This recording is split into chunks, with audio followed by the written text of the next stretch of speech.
Hi friends, எல்லோரும் எப்படி இருக்கீங்க? வாங்க இன்றைக்கி என்ன சமையல்னு பார்க்கலாம். நம்ம இன்றைக்கி சிறகு அவரை பொரியல் தான் செய்ய போகிறோம். பாருங்கள், க்ளீன் பண்ணி எடுத்துக்கலாம்.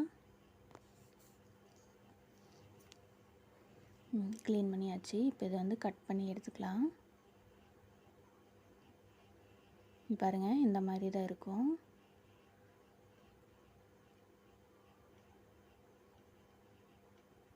இந்த மாதிரி குட்டி குட்டியாக கட் பண்ணி எடுத்துக்கலாம். இப்போது அடுப்பில் ஒரு பாத்திரம் வச்சு எண்ணெய் ஊற்றிக்கலாம். எண்ணெய் சூடாயிடுச்சு. இப்போ கடுகு உளுத்தம் பருப்பு சேர்த்துக்கலாம். கடுகு உளுத்தம் பருப்பு பொரிஞ்சது வெங்காயம் வந்து நான் 3 வெங்காயம் கட் பண்ணி வச்சுருக்கேன். அதையும் சேர்த்து வதக்கலாம்.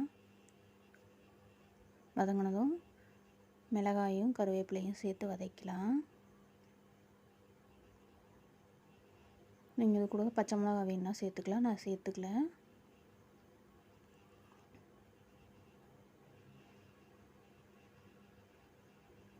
வெங்காயம் நல்லா வதங்கிடுச்சு.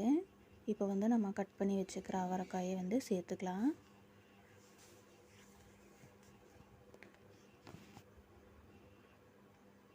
அவரைக்காய் சேர்த்துட்டு நல்லா அந்த எண்ணெயிலேயே நல்லா கிளறி விட்டுக்கலாம்.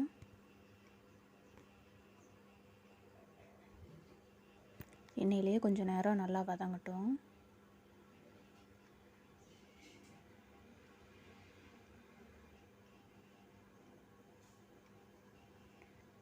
இப்போ எண்ணெயில் வதங்கிருச்சு. நான் வந்து இந்த காய்க்கு 1 டம்ளர் தண்ணி ஊற்றிருக்கேன். இது 1/2 கிலோ இருக்கும் காய், அதனால் நான் 1 டம்ளர் தண்ணி சேர்த்துருக்கேன்.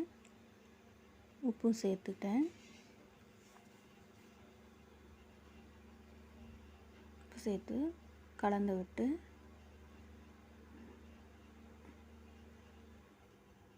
பாருங்கள், நல்லா கலந்தாச்சு. இப்போ வந்து மூடி போட்டு வேக விட்டுடலாம். இங்கே பாருங்கள், நல்லா இந்த மாதிரி நல்லா சாஃப்டாக வெந்து வந்துருச்சு. தண்ணி நம்ம ஊற்றின தண்ணி எல்லாமே வந்து நல்லா சுண்டி வந்துருச்சு. இப்போ தேங்காய் வந்து 1/2 மூடி துருவி வச்சுருக்கேன், அதை சேர்த்துக்கலாம். தேங்காய் துருவலை சேர்த்து நல்லா மிக்ஸ் பண்ணி விட்டுக்கலாம். இந்த அவரைக்காய் வந்து ரொம்ப சூப்பராக இருக்குது. நீங்கள் சாப்பிட்ருக்குறீங்களா அப்படின்னு கமெண்ட்டில் சொல்லுங்கள். இங்கே பாருங்கள், நல்லா சாஃப்டாக வெந்துருச்சு.